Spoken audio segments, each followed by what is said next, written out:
জানি তুমিই ফোন করেছিলে। কি ফোন করেছিল রুমন দিদি? গলাটা আমি চিনতে পেরেছি, গলাটা আমি চিনতে পেরেছি পদ্মদি। ওটা নন্দিনীদির ফোন ছিল। কি বলছো কি রুমন দিদি? হ্যাঁ, আমি ভুল বলছি না, ওটা নন্দিনীদিরই ফোন ছিল। আমি জানি, কিন্তু কিন্তু কিন্তু কি রুমন দিদি?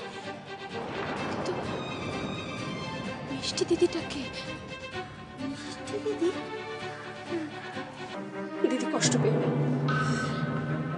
দেখো, ওই চন্দন মামার জন্য আমাদের মার চোখের জল পড়েছে। তুমি দেখো, চন্দন মামার ঠিক শাস্তি হবে। ওর কিছুতে ভালো হতে পারে না গো।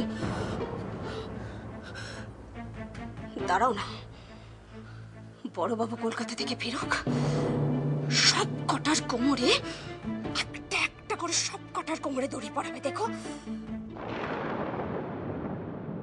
মিস্টার চ্যাটার্জি,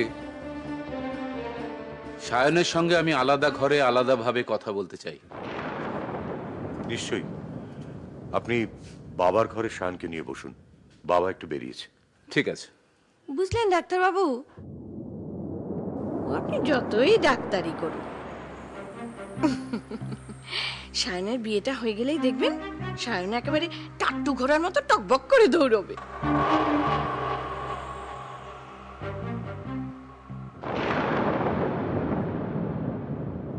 আপনি?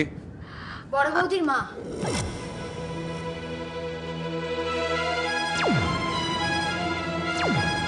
আমার বড় বৌদির মা।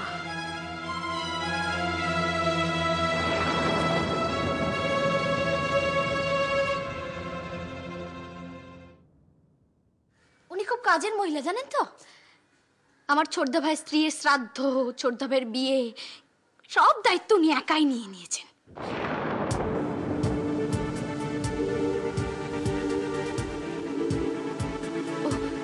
ও ডাক্তারবাবু, রুমন,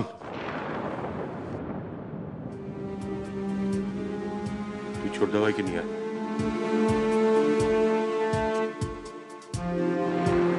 তুমি কাকে ফোন করছিলে?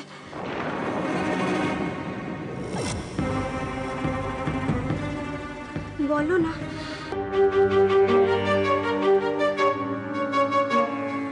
না শোন মিলাদি,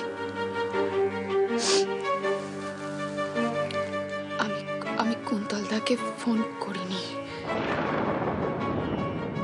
তাহলে তাহলে কাকে ফোন করছিলে?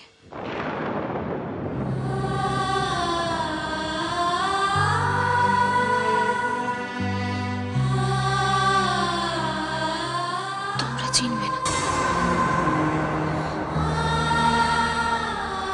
চিনবে না তোমরা।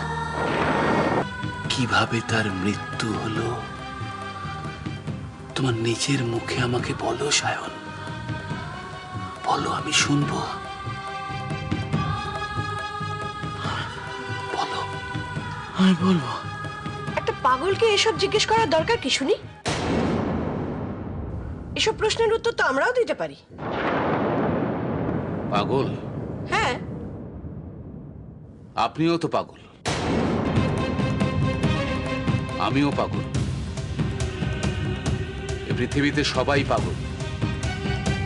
আপনার এখানে যদি কোনো কাজ না থাকে তাহলে আপনি এখন আসতে পারেন, ডিস্টার্ব করবেন না।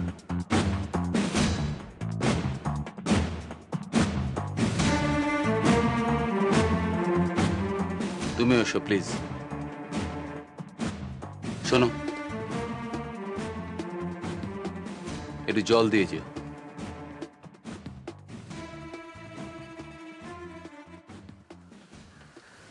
সায়ন, বলো সায়ন, বলো, তোমার স্ত্রীর কি পরিচয়? কিভাবে তার মৃত্যু হয়েছিল?